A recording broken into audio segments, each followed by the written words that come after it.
o aquel que estaba en Guatemala se va a ir fuera del país, existe un peligro inminente. Entonces es necesario también que exista un peligro inminente, que haga que se decrete la medida para evitar el daño. Esa es la idea también de esa característica de la medida cautelar. Y la tercera es que es subsidiaria. Esta medida cautelar va a tener vigencia siempre y cuando exista el proceso principal. Y lo voy a explicar también como un ejemplo. Regreso a los 3 ejemplos que hemos hablado de alimentos, de rentas y de daño. Si yo voy a presentar una demanda, estoy todavía redactando, estoy todavía recaudando medios de prueba, lo voy a presentar de aquí tal vez en unos 10 o 15 días, y tengo el peligro inminente que el señor venda el vehículo, yo planteo hoy su medida y decreto el embargo del vehículo, o decreto el embargo de una cuenta monetaria, o decreto el arraigo de una persona que no salga del país. Ejemplos. Yo tengo 15 días para hacerlo, y dentro de 15 días yo presento ya mi demanda de alimentos, o mi demanda de desocupación, o mi demanda ordinaria, o mi ejecución. Y entonces hay una relación entre este juicio de hoy, que es subsidiario, y el juicio dentro de 15 días, hay una relación. Son lo mismo. Este existe porque existe aquel. Si aquel ya no existe, este ya no va a existir. Pero cualquier cosa que hubiera sucedido entre lo que hice hoy y lo que sucedió dentro de 15, cualquier cosa que pase, va a subsistir. Es decir, hay una relación intrínseca, bien unida, entre este proceso de hoy que tiene relación con el proceso futuro. Entonces es subsidiario. Este, planteado hoy, va a existir si existe el otro. Si el otro no se plantea, este ya no va a existir. Eso es lo subsidiario de este proceso cautelar. Y hay un vínculo. Cualquier cosa que suceda en esos 15 días, no va a haber ningún inconveniente. La doctrina tiene una clasificación en relación a los procesos, que aunque es doctrinario, quiero decirles que se aplica en Guatemala, no con los nombres que aparecen en la doctrina, pero aquí los voy a explicar para que vamos entendiendo, porque en el futuro, cuando yo esté hablando de los procesos, van a recordarse ustedes exactamente de lo que aquí estoy yo hablando. También es importante resaltar, lo que hoy estoy diciendo lo vamos a aplicar en todo el semestre. Por eso decía la relación de que no puedo decir, las medidas cautelares ya no las vamos a poner en el próximo examen, porque el próximo examen que estoy hablando de juicio ordinario, le puedo pedir a ustedes que me expliquen cómo pedir una medida cautelar.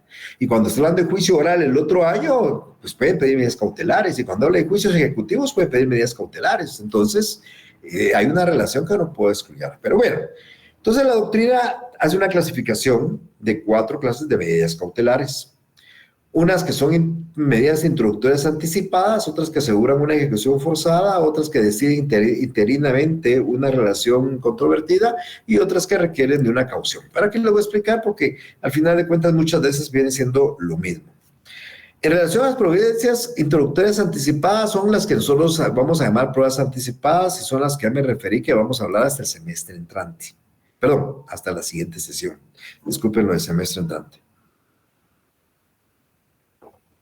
Y en esa siguiente sesión yo les voy a explicar a ustedes qué es la prueba, para qué sirve, claro, no con profundidad, porque eso lo voy a hablar cuando hablemos del juicio ordinario, pero les voy a hablar de algunas clases de prueba que se pueden pedir como anticipo. Por ejemplo, si yo tengo que recibir declaración de testigos, uno que ya está próximo a ausentarse del país porque pues, va de viaje, va a estudiar al extranjero, ya no lo voy a poder citar cuando esté yo en el juicio.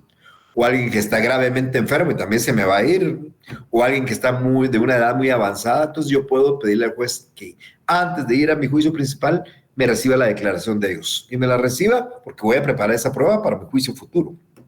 O inclusive pedir la declaración de la parte que voy a demandar, una declaración de parte de la parte contraria, o que reconozca un documento, o hacer una inspección, un reconocimiento judicial previo. Entonces, eso lo voy a explicar cuando hablemos en ese tema, reitero, después de exámenes.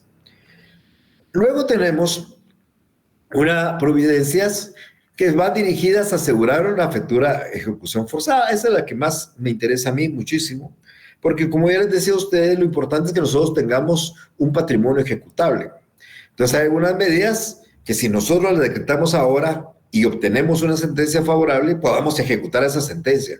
La sentencia condenó pagar 10, yo planteo una medida de embargo y tengo un carro embargado, tengo una casa embargada, tengo una cuenta embargada y me va a servir para el juicio futuro y con eso pagar la deuda que se me tiene. Tengo garantizado eso. Para insisto, es para garantizar ese futuro de ejecución, esa futura ejecución.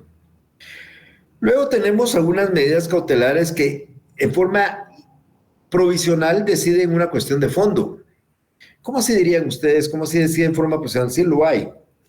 Y un ejemplo les va a dejar bien claro. Los juicios de alimentos, que vamos a ver el semestre entrante, yo ¿qué busco con un juicio de alimentos?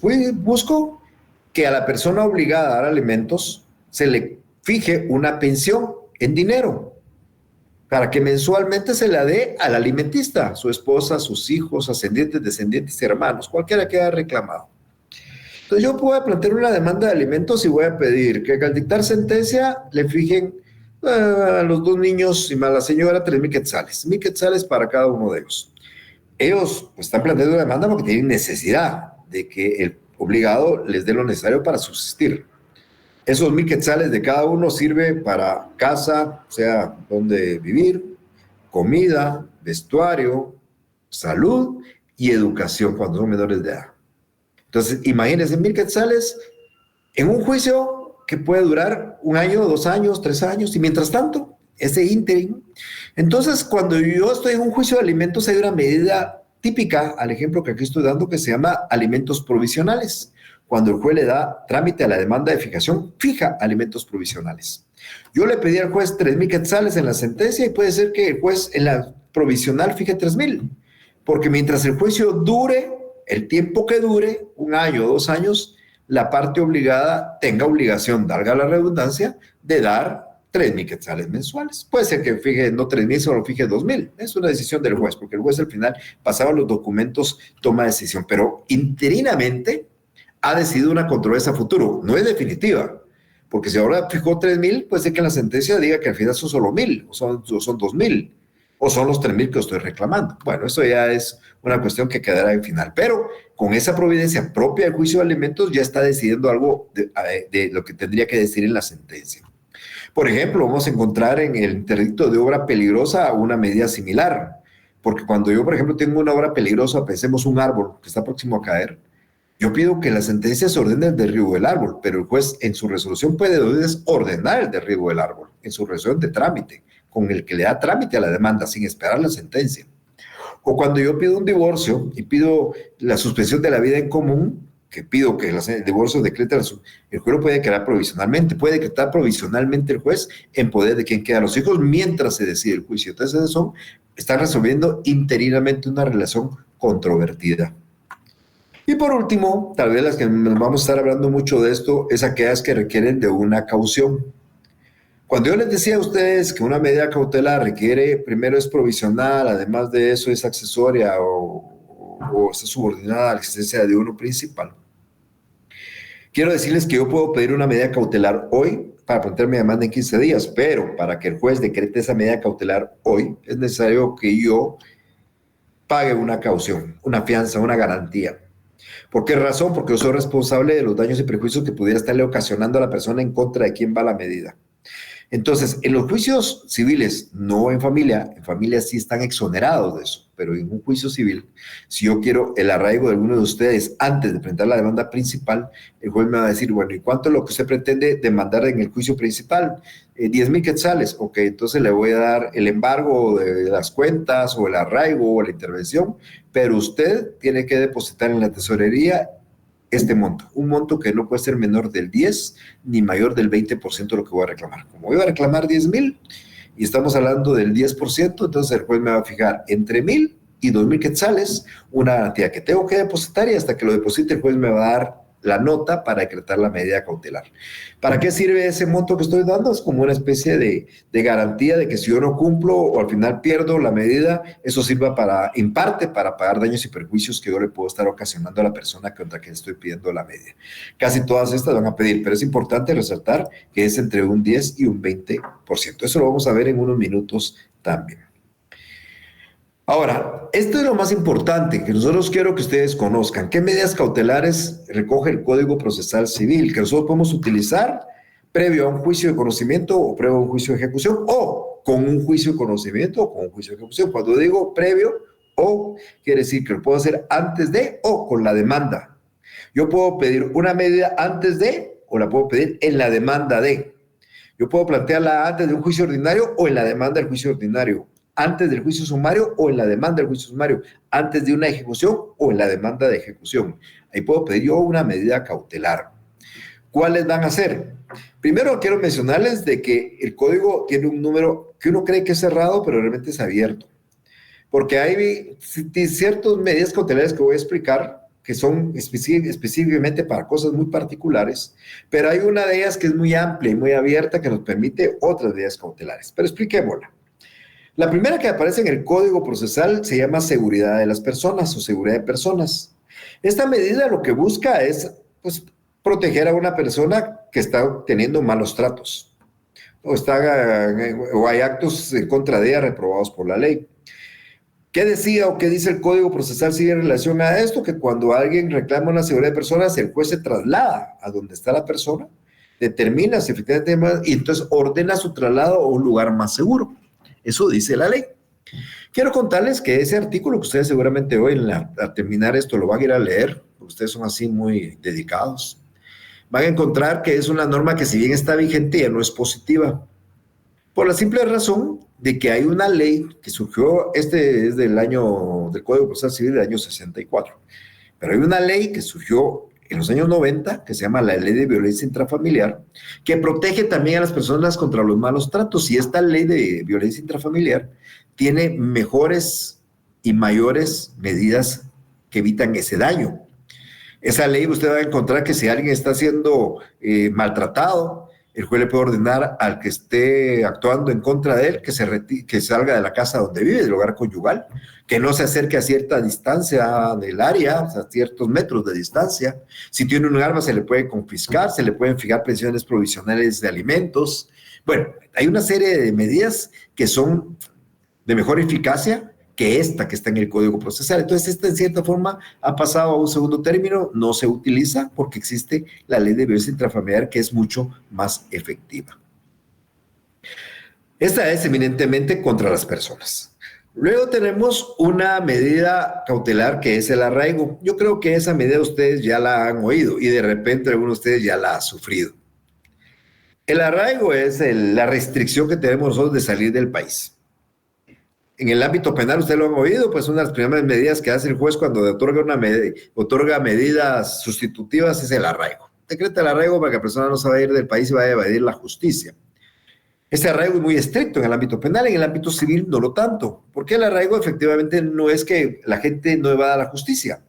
El arraigo en materia civil es que la gente que va a ser demandada no se vaya del país sin dejar un representante que lo represente en el juicio civil, después se puede ir. Y tanto es así que cuando ustedes tengan un caso donde alguien llegue y les diga a ustedes, es que mire, licenciado, estoy arraigado en materia civil, usted le diga, mire, no hay problema, otorguemos un mandato a un mandatario judicial, él se apersona en el juicio y ya apersonado un mandatario, el juez ordena que se levante la medida y la persona se pueda ir del país. No hay ningún problema, porque lo único que se requiere, pretendemos con el arraigo en materia civil, es que la persona no abandone el país sin dejar a alguien que lo represente en el juicio. Y ustedes dirán, ¿cuál es la importancia de eso? Imagínense ustedes que ustedes quieran demandar a alguien y se vaya mañana a los Estados Unidos, ya no lo pueden demandar, ya no lo pueden emplazar. Y si ustedes me dicen, pues lo emplazo no estando aquí en Guatemala, el día de mañana que él regrese y demuestre que no estaba en Guatemala, les va a votar como una acción de amparo todo el juicio, porque fue condenado sin haber sido citado, oído, vencido. Entonces a mí me interesa emplazarlo, citarlo. Si después de eso se va, ¿qué importa? Pero entonces es importante que haya un representante para hacerlo a través de su representante legal. Entonces esa es la característica del arraigo. Entonces ustedes pueden pedir para que una persona no salga del país sin previamente no dejar un mandatario que se le decrete la medida de arraigo. Además, tenemos otra medida cautelar que se llama anotación de demanda. Anotación significa inscribir en algo. Bueno, para empezar, el elemento importante de la anotación de demanda es que esta medida cautelar se anota. ¿En dónde? En los registros. Fundamentalmente en el registro de la propiedad. Porque la idea acá es, el registro de la propiedad es público. Es decir, cualquiera puede ver las instrucciones del registro de la propiedad, cualquiera, no se les puede dar a ustedes. Es más, en la plataforma del registro de la propiedad, pues ustedes tienen una opción de poder pagar una consulta, pagan $1, hasta a través de una cuenta del Banco Rural, les da un código, entran a la página, meten el código y ustedes quieren revisar la finca 1, folio 20 del libro 40 de Guatemala, lo ingresan y les despliega todas las inscripciones de esa finca. Ustedes saben en qué consiste la finca, cuántos metros tiene, quién es su propietario actual, si tiene hipoteca, si tiene lo que tenga. Eso es público. Entonces, ¿qué pasa en la anotación de demanda? Cuando se discute la constitución, modificación de un derecho real sobre un bien mueble o inmueble inscrito, o sea, yo estoy peleando el bien, estoy peleando la propiedad del bien, o hay una hipoteca sobre el bien o algo así, y estoy promoviendo un juicio, yo puedo pedir que se anote de demanda. ¿Y qué hace el juez? Libra un despacho al registro indicando que se ha ordenado la anotación de demanda. Entonces, ustedes, futuros abogados, cuando un cliente de ustedes quiere comprar un inmueble, ya ustedes como notarios en este caso, pero por supuesto ejerciendo también la abogacía, y entren a ver la finca y encuentren que la finca dice que está anotada de demanda por el juez tal, sepan que ese bien está siendo motivo de discusión en un juicio, en el juicio que se señala ahí en la resolución. O sea, el juicio, el bien es objeto de un proceso y por eso aparece la anotación de demanda. ¿Qué hace esto? Pues en primer lugar está preservando el derecho de la persona que está discutiendo el bien. Está diciéndole a todos, miren, no vayan a comprar el bien porque si lo compran ustedes van a ser perjudicados porque está siendo objeto de una discusión legal. Entonces, se anota de demanda porque hay un pleito sobre ese bien mueble o inmueble registrable. Para eso sirve la anotación de demanda. Se da mucho en un juicio de reivindicación de la propiedad o de la posesión, en aquella alteración de escrituras que se hicieron falsas para traspasar un bien a favor de otro. Se hace esa anotación para que se sepa que se está discutiendo ese bien. Esa es la anotación de demanda. Luego tenemos el embargo. Esto es mucho más amplio. Este embargo lo que busca es conseguir un patrimonio ejecutable para el futuro. ¿Cómo hago yo para cobrarles a ustedes un dinero? Bueno, pensaré primero en embargarles su salario. Y ese embargo implica que ustedes les van a limitar la disposición de su salario, solo en una proporción, un porcentaje. Embargarles sus cuentas bancarias, lo cual implica que no van a poder sacar ningún centavo de sus cuentas bancarias. Embargarles su casa, y lo cual implica que no va a poder vender la casa. Embargarle su carro, lo cual implica que no va a poder enajenar su carro. Porque ese carro, esa casa, esas cuentas me van a servir a mí en un futuro proceso de ejecución si yo obtengo una sentencia favorable en un juicio de conocimiento. Entonces, el embargo más amplio, ¿no?, que recae sobre bienes muebles y inmuebles, estén o no estén inscritos. Por eso recae en dinero, recae en cuentas, recae en un vehículo, recae en cualquiera. ¿Qué pasaría y cuál sería la diferencia entre un embargo y una anotación de demanda que ustedes encontraran en el registro de la propiedad? Ustedes entran al registro, verifican una finca y en la finca dice anotada de demanda por el juez primero instancia civil según juicio tal y tal. Y la segunda operación dice embargada esta finca por el juez segundo en juicio tal y tal. ¿Cuál es la diferencia? Bueno, la diferencia es que en el primer caso de anotación, ese bien está en discusión en ese juicio, y en el segundo caso, ese bien es una garantía para pagar lo que se está peleando en este otro juicio. Ese bien va a servir, en caso de ganar ese juicio, para rematar el bien y sacar dinero para cubrir una deuda que se tiene. Para explicarlo en términos muy coloquiales, para eso sirve el embargo. Y recae sobre cualquier bien inscribible o no inscribible. Luego tenemos otra medida cautelar que se llama secuestro judicial. La palabra secuestro está tipificada hasta como un hecho delictivo en el ámbito del proceso penal. El Código Penal tipifica el secuestro, que recae sobre personas, por supuesto. Aquí es un secuestro de bienes. ¿Por qué se secuestran los bienes? Bueno, porque el bien a mí me lo deben. A mí me deben un carro, no me lo quieren entregar, le pido al juez el secuestro. A mí me deben una computadora, pido el secuestro. O sea, lo que se busca a través del secuestro es desapoderar, quitarle el bien al deudor, no para dármelo a mí, sino para dárselo a un depositario y que el bien esté guardado en una tercera persona, porque cuando yo obtenga la sentencia favorable ya me entreguen el bien. Bien que en manos del deudor puede desaparecer, puede venderse, puede perderse, puede quemarse, entonces yo busco el secuestro judicial. Pero la característica es que el bien que voy a pedir el secuestro judicial es el bien que está siendo objeto de discusión. Tal vez para entenderlo más en relación al embargo. Yo recuerdo, ese es un ejemplo, de una demanda que promovimos hace muchos años contra el dueño de un microbús. Chocó a mi cliente un microbús. El microbús solo dejó su licencia, pero se dio a la fuga. Y entonces planteamos un juicio. La pregunta aquí es, planteamos un juicio, era un oral porque no estaba cobrando una gran cuantía y pedimos una medida cautelar. La pregunta aquí es, ¿había un microbús? ¿Yo embargo o secuestro el microbús? Bueno, no lo puedo secuestrar ese microbús porque no es el microbús es lo que estoy reclamando. Yo estoy reclamando el pago de daños. 2,000 quetzales es lo que queríamos que se pagara. Entonces, no pido el secuestro, pido el embargo del microbús. Bueno, se logró el embargo del microbús, pero el bien seguía en manos del propietario del microbús. Embargamos el microbús y cuando ya lo íbamos a rematar, era necesario tener el microbús y como ya el microbús estaba embargado, entonces se le pide al juez el secuestro para que se le quite a él y se le dé un depositario.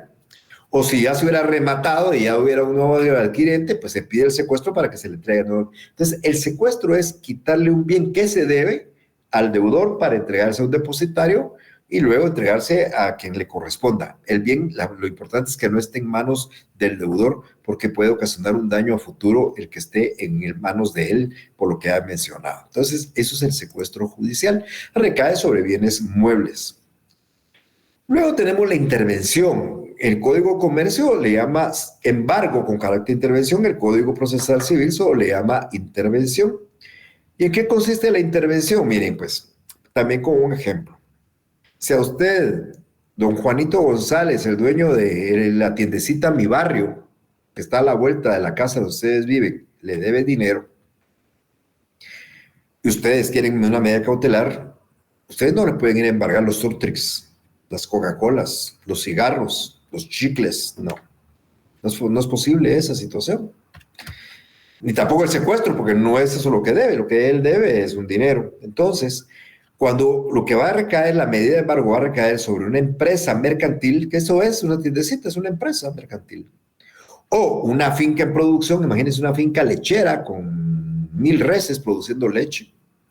No vamos a ir a embargar las reses, no nos sirve de nada. Nos sirve más que la empresa siga trabajando y siga produciendo y ganancia, que la tiendecita siga vendiendo y ganancia. Entonces pedimos la intervención que implica que ya el dueño de la empresa mercantil o de la finca ya no se encarga de la administración de su empresa, sino es un tercero que es un auxiliar del juez y que se llama interventor. Entonces el juez decreta la intervención y nombra un interventor y el interventor se encarga de llevar ya la administración de la empresa. Él va a llegar a la tiendecita, él va a abrir la tienda, va a cerrar la tienda, va a tener las llaves de la tienda, él va a contratar a los trabajadores si hay quien desea contratar o va a despedir con autorización del juez y va a hacer cuentas todos los días y las ganancias que haya las va a guardar en una cuenta bancaria y ahí seguirá comprando más Tortrix, más aguas y vendiendo para las ganancias, las irá guardando porque esas ganancias son las que puedan servir para el futuro, hacer cumplir con eso una obligación incumplida. Entonces la intervención, la característica es que recae sobre empresas mercantiles o fincas en producción. Y por último, tenemos lo que ya nos deja y nos permite decretar cualquier medida cautelar, se llaman providencias de urgencia. Yo voy a poner un ejemplo que menciona Couture. Couture es un tratadista uruguayo, él lo da para Uruguay, pero yo lo voy a poner el ejemplo como que fuera para Guatemala. Por cierto que es un ejemplo ficticio.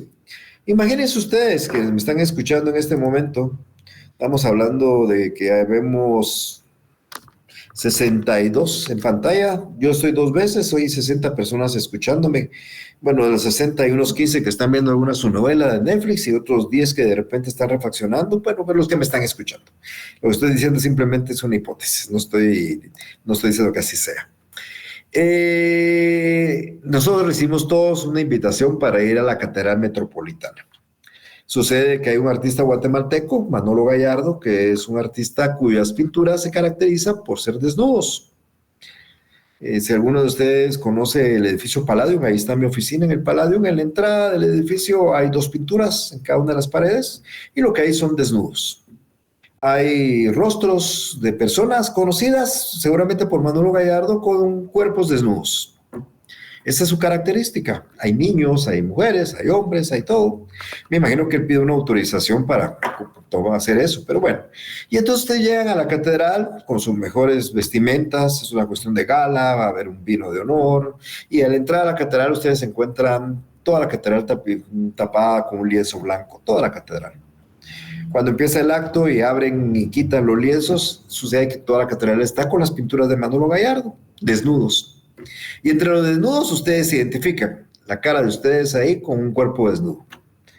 Normalmente los cuerpos que hace Manolo Gallardo son cuerpos bonitos, pues, ¿verdad? Y esa es la ventaja, pero bueno, a ustedes no les gusta, están muy molestos. No puede ser, eso lo hicieron sin su autorización, ustedes no quieren que esté su cara con un cuerpo desnudo frente a todo el mundo ahí. Pese a que hay muchos. Pues piden el arraigo de Manolo Gallardo, solo le sirve para que Manolo Gallardo no salga del país, pero ahí seguirá el desnudo. Piden el embargo de las cuentas de Manolo Gallardo, pues él ya no podrá disponer de sus cuentas de depósitos monetarios, pero ahí seguirá el desnudo. Piden la intervención de la iglesia, pues llegará un interventor, entonces además de ustedes y los invitados, también llegará el interventor y la gente que ve el interventor a ver el desnudo, tampoco nos serviría. No podemos secuestrarlo porque no es un bien mueble, entonces no hay un secuestro. La seguridad de personas no aplica en este caso y entonces nos quedamos así con que, pero existen las providencias de urgencia que nos permiten pedir cualquier otra medida que nosotros creamos que sea la más adecuada. ¿Y cuál va a ser la más adecuada? Pues a mí se me ocurre que se cierre la iglesia y el juez ordena cerrar la iglesia, puede ser la más adecuada. O se me ocurre que el juez ordene tapar con un lienzo solo mi pintura, que aunque todas las demás queden abiertas, la mía quede tapada con un lienzo. O que se ordene a Manolo Gallardo quitar el rostro de ahí. Entonces, las providencias de urgencia son amplias. Pueden servir para cualquier cosa que se mire como lo más idóneo. Los anteriores tienen cosas muy específicas por lo que van, pero esta nos deja más amplitud. Entonces, es importante ustedes que sepan de la existencia porque ante la falta de una medida cautelar de las anteriores, pues está esta que les permite a ustedes poder pedir cualquiera que crean que es la más adecuada para reservar o preservar el derecho que ustedes se les han violado. ¿Qué requisitos vamos a tener que cumplir para decretar una medida cautelar o una medida de garantía? Quiero decirles que esto depende si la medida se pide antes del proceso principal o se pide con el proceso principal. Como dije hace unos minutos, si se pide antes del juicio ordinario o con la demanda de juicio ordinario. Si se pide antes del sumario o en la demanda de juicio sumario. Antes del oral o en la demanda de juicio oral. Antes de una ejecución o en la demanda de ejecución. Depende de eso. ¿Por qué depende de eso? Porque cuando es antes de, que se pide antes de, entonces es necesario nosotros garantizar. La ley exige una garantía, que ya les decía hace unos minutos, que es entre el 10 y el 20% del monto que vayamos a reclamar. Entonces, si yo mi juicio ordinario, desde el valor determinado de 1.000.000 de quetzales y pido una medida antes de, el juez me va a fijar el 10 al 20% de ese millón, que estamos hablando de 100.000 a 200.000 quetzales. Y si yo pago la garantía, me va a decretar el embargo, el arraigo, la intervención, el secuestro, lo que yo quiera pedirle, pero tengo que garantizar.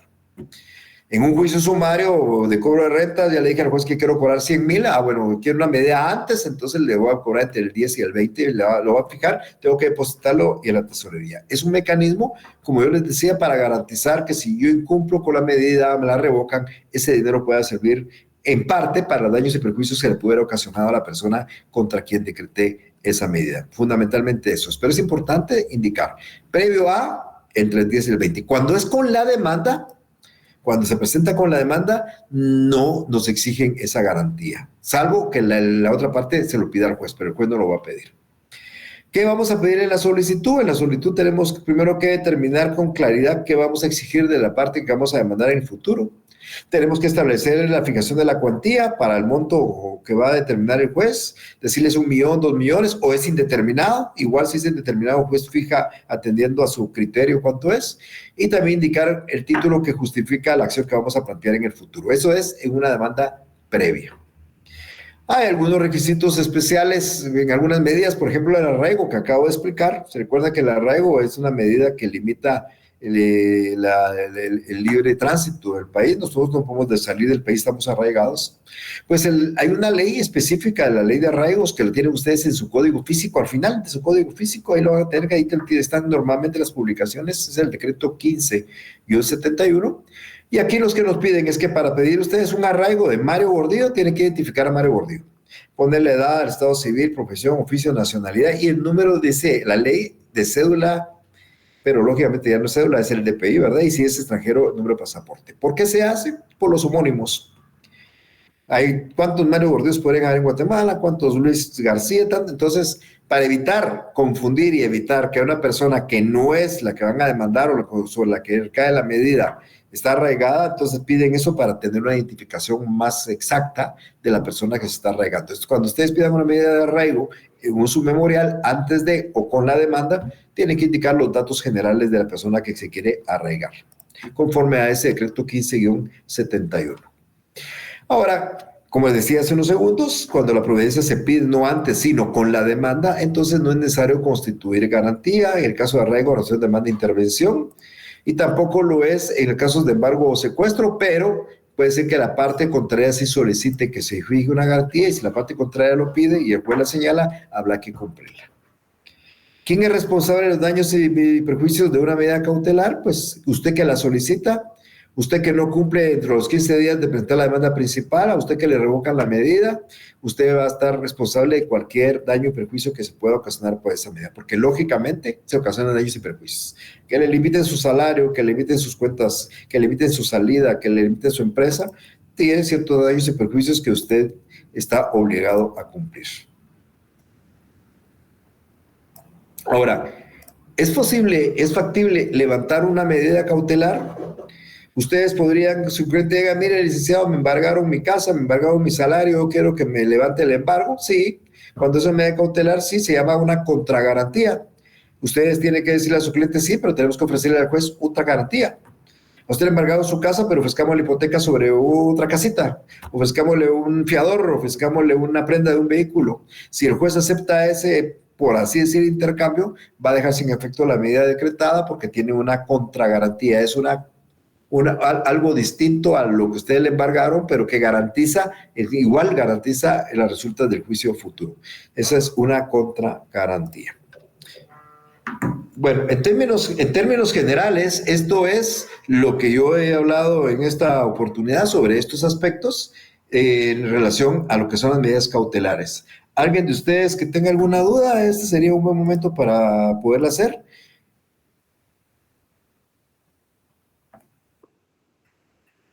Sí, Meilin. Buenas tardes, licenciada. No sé si me logra escuchar bien.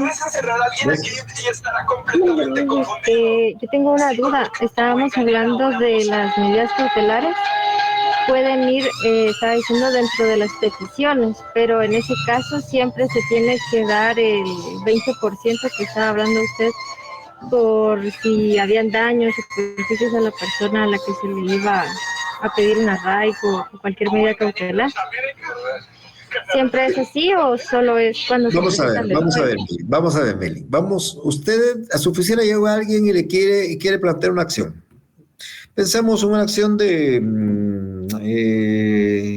yo casi menciono siempre lo mismo, pero puede ser cualquier cosa, que lo que yo a veces le menciono lo más común, pero pensemos en un juicio de alimentos. Entonces usted que alimento no lo va a poner porque es un asunto de familia y ahí no se pide garantía. Ahí no se pide garantía, están exentos los juicios de familia. Vamos a plantearle un juicio de reivindicación de la propiedad. O sea, usted va a plantear un juicio porque alguien le quitó su propiedad. De alguna manera, por documentos falsos o a la fuerza, cualquier cosa. Entonces usted va a plantear un juicio de reivindicación de la propiedad.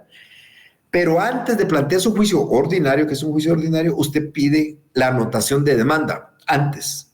Si la pide antes, usted el juez le va a fijar una garantía. Y esa garantía es del 10 al 20% si es un monto cuantificable. Como esto no es cuantificable, el juez le va a fijar lo que le estima. Entonces el juez le va a decir, ok, usted quiere anotación de demanda, previamente a decretar la anotación de demanda de la finca tal, que deposite en la tesorería judicial 5,000 quetzales. Y usted deposita 5,000 quetzales, le da la orden y usted va al registro y en el registro queda anotada la demanda. Después va usted y presenta su juicio ordinario, ahí garantiza. Si no, usted no lo hace antes, sino al hacer su juicio ordinario, su demanda ordinaria entre sus peticiones, como usted decía, pide la anotación de demanda, ahí el juez no le va a fijar garantía. No sé si le queda claro, más o menos. Sí, más o menos. Lo que pasa es de que yo había visto una vez en un expediente donde en el apartado de peticiones pedían, por ejemplo, el arraigo de la persona y el embargo de las cuentas. Claro. Entonces, siempre Claro. me preguntaba si Usted lo hace. Mire, usted es la emergencia. Si usted tiene la demanda hecha hoy, ¿para qué va a pedir una medida previa? La hace hoy, ahí lo pide. Y no le van a pedir garantía, salvo que la otra parte lo solicite. Ya cuando hayan notificado, la otra parte pide al juez, mire, me embargaron, usted que garantice. Pero, entonces, usted tiene la demanda hecha hoy, usted no tiene necesidad de algo así, pero si su demanda no está para hoy, sino está para dentro de 15 días, porque todavía hay pruebas que usted no tiene y todavía hay pruebas que tiene que tener para acompañar a su demanda y corre el riesgo de que la persona se vaya del país mañana, que venda la casa pasado mañana, que haga, entonces puede pedirlo antes, pero ese antes implica garantizar. Ya con la demanda no va a garantizar. Muchas gracias, Lick. Vaya, Mailen. ¿Alguien más? Sí, Elmer. Buenas tardes, Lick. Buenas tardes. No comprendí bien sobre el artículo 330 sobre providencia de urgencia. Ese tema sí no me dejó. Ok, Elmer, mire, pues, ¿sí le quedó claro para qué sirve el arraigo, el embargo, la intervención, el secuestro, la actuación de demanda? ¿Sí le quedó claro? Sí, correcto, eso sí. Ok. Y las diferencias. Ok, bueno, ya sabe para qué sirve cada una de ellas. Pero puede suceder algo que no esté contemplado en ninguna de ellas. Por ejemplo, cerrar una iglesia no aparece en ninguna de ellas. Por ejemplo, limitar el acceso de alguien no está en ninguna de ellas. Por ejemplo, pintar algo para taparlo no está en ellas. Entonces las providencias de emergencia son amplias. Usted puede pedir, basado en ese artículo, cualquier otra medida que usted crea que sea la adecuada, distinta a las que están ya señaladas. Cualquier otra. Por eso le decía que el número es abierto, porque usted ya le expliqué, vamos a ver, seguridad de personas, arraigo, embargo, anotación de demanda, intervención y secuestro, son 6, están ya detalladas. Las 7 le da una amplitud más, de las 7 puede sacar la que a usted se le ocurra, no sé cuál, pues, pero puede ser, como digo, cerrar una iglesia, cerrar una empresa. Usted quiere cerrar una empresa porque sucede que la empresa hay que cerrarla en un juicio civil por algún motivo, por una cuestión de marcas, usted la quiere cerrar. Las 6 anteriores, ninguna le sirve, pero la providencia de urgencia sí, porque pues, se pide cerrar. Es la más adecuada a cerrar. Entonces, no sé si así le puedo responder, porque esa providencia de urgencia lo que está diciéndole es, mire, si usted quiere una medida distinta, la que a usted se le ocurra y crea usted que es la más adecuada y que el juez acepte que es la más adecuada, utilice ese artículo porque eso le da amplitud para pedir cualquier otra. Sí, claro. Tenía otra pregunta sobre un tema de clases anteriores. Dígame.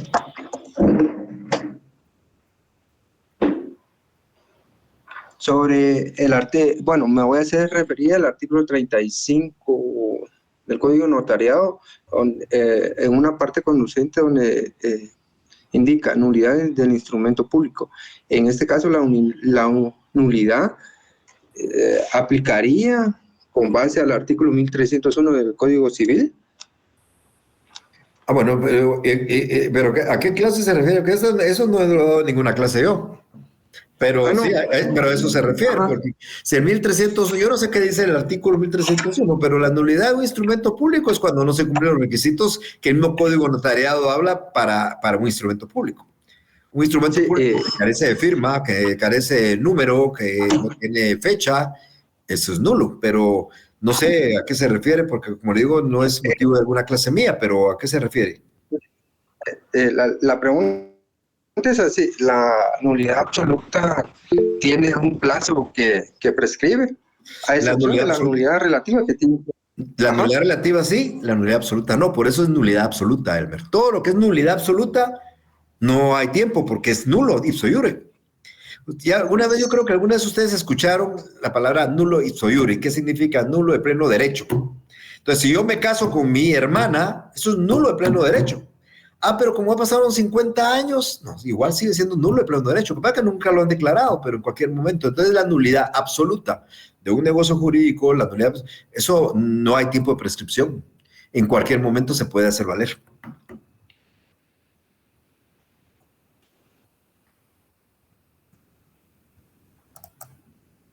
No sé si le queda claro.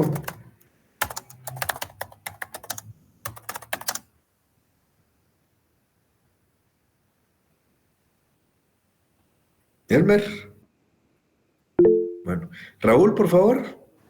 Buenas tardes, licenciado. Buenas tardes. ¿Qué tan recurrida es la última, verdad? Porque yo la miro así como el comodín, ¿verdad? Pero no tan así. Porque cada una son, digamos, son específicas, ¿verdad? Las 6 anteriores, ¿verdad? Y estas 7 es si no caben ninguna de las otras. Ahora, en la práctica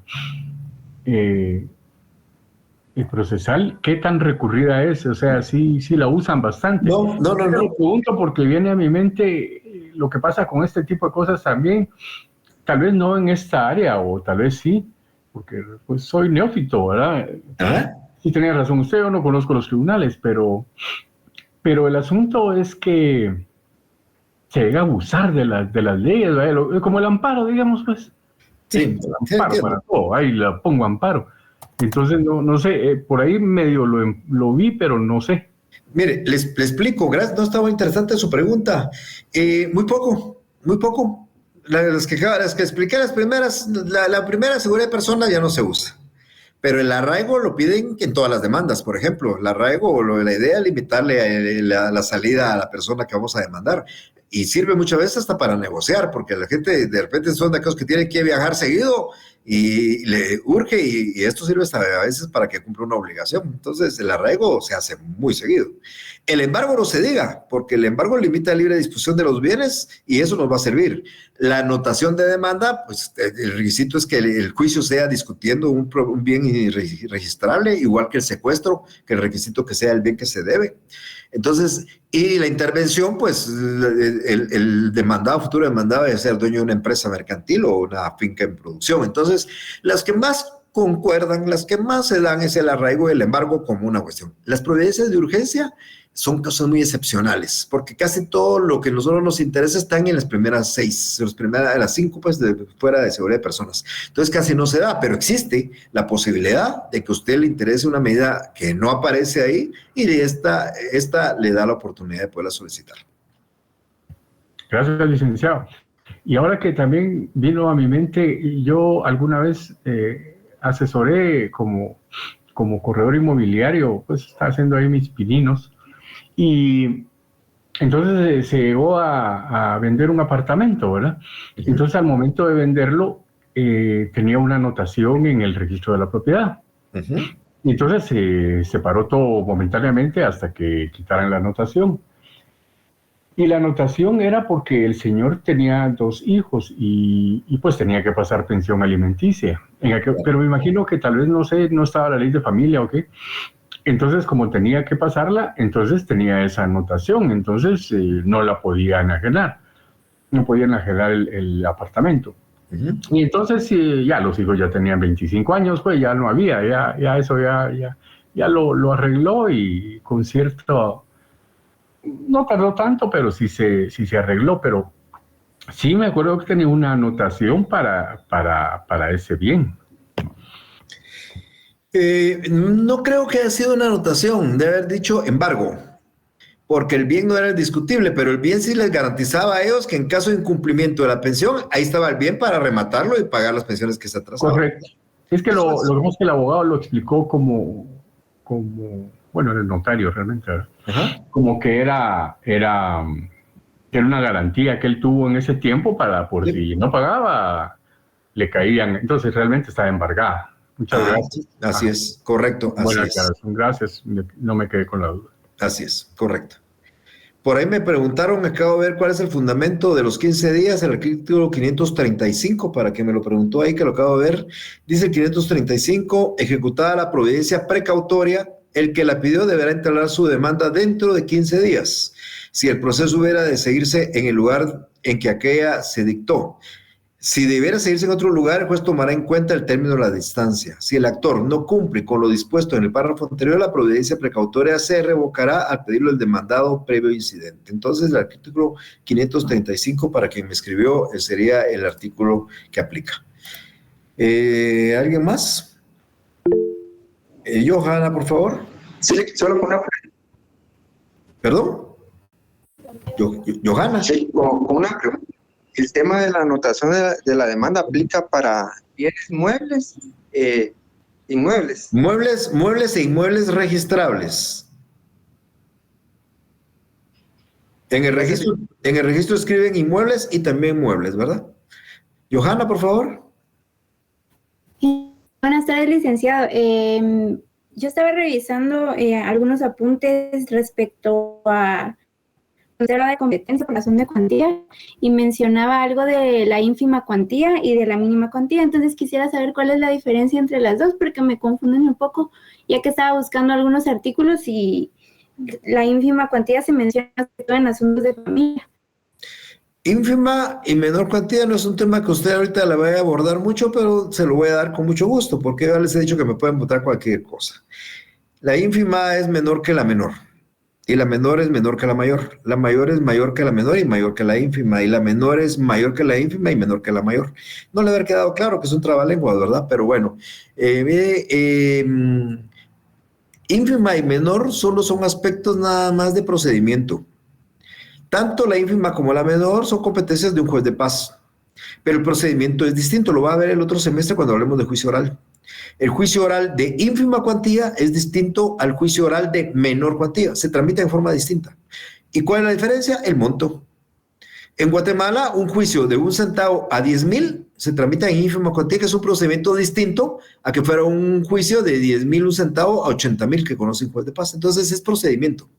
En este momento no le voy a decir el procedimiento porque eso lo vamos a ver en el juicio oral, pero varía. Entonces por eso es mucho más fácil. El juicio de ínfima cuantía, el procedimiento es más sencillo, el procedimiento no requiere auxilio de abogado, no hay condena en costas, un montón de cosas. El de menor sí. ¿Y en qué está la diferencia de ese procedimiento? Simplemente en 1 centavo. Si el asunto llega a 10,000, no llega solo a 10,000, no pasa de 10,000, se tramita en un procedimiento de ínfima cuantía. Si sobrepasa los 10,000 y no sobrepasa los 80,000, el juicio es un procedimiento de menor cuantía. Y si es arriba de 80,000, el procedimiento es un ordinario. Eso lo van a aprender el semestre entrante con el juicio oral, pero la idea es que la diferencia solo es en cuanto al procedimiento que hay que seguir dependiendo del monto. Ínfima y menor son competencia de un juez de paz. Si el juez de paz conoce de menor, por supuesto que también conoce de ínfima, ¿verdad?